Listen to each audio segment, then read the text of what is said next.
Going on YouTube? I'm gonna try to do a video review of this IV2 Biohazard helmet. Bought it on Amazon for about 60 bucks. I was like, hell yeah, it's cheap, and it has this, the drop down sun visor.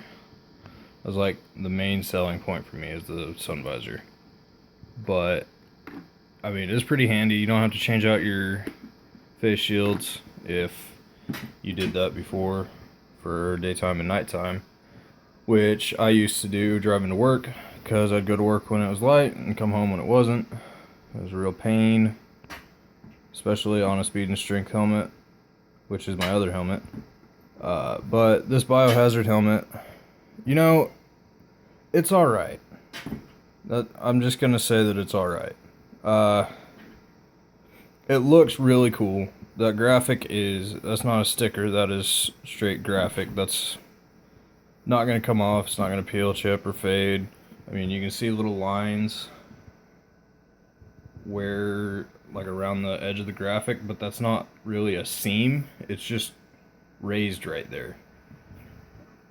It's got a ton of vents. This is a big old exhaust vent. One of the first things I noticed about this helmet, though, was the size, not the size of the vents, but that glaring silver color. It just looks kind of cheesy and cheap and Walmart-y, but they do have some functionality. You can see they're kind of loose, but I mean, it's a $60 helmet. I haven't tried to take the visor off yet, because I'm not completely sure how these work. But yeah, that's pretty much the scope of the helmet. I don't know how well you can see inside there, but the padding is not great. I mean, it's moderately comfortable, but it'll bug some people that have like a wider head or whatever. It feels like it's made for people with like a longer head shape, because it kind of squeezes the sides. But I don't know, maybe I just have a fat head. Entirely possible. The drop down sun visor is very easy to use. It's just this little rocker switch on the bottom of the chin bar. Really nice because it's on the left side. They thought it out. You don't have to take your hand off the throttle to keep the sun out of your eyes. You just reach up, and really easy to do. I did notice I had more trouble finding this tab to raise and lower the actual face shield, because it's more towards the middle than a lot of the helmets that I've seen out there, and than the one I normally wear. But that's just something that takes getting used to. And this helmet looks really cool, like it really does. That was the helmet on the glass, I promise. I didn't fart, even though I ate Chinese food earlier. But DOT approved.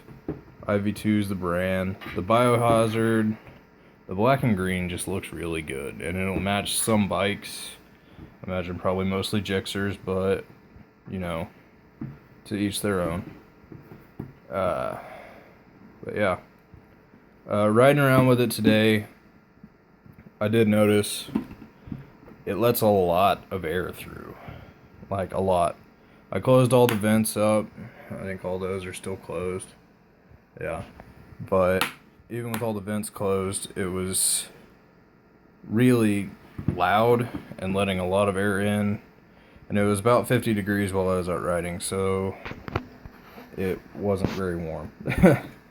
But yeah, other than that, the only other thing I can think of is that this right here, this space is not as tall as like most speed and strength helmets, so you have a little bit more limited of a field of view, but I mean, you can still see plenty just fine.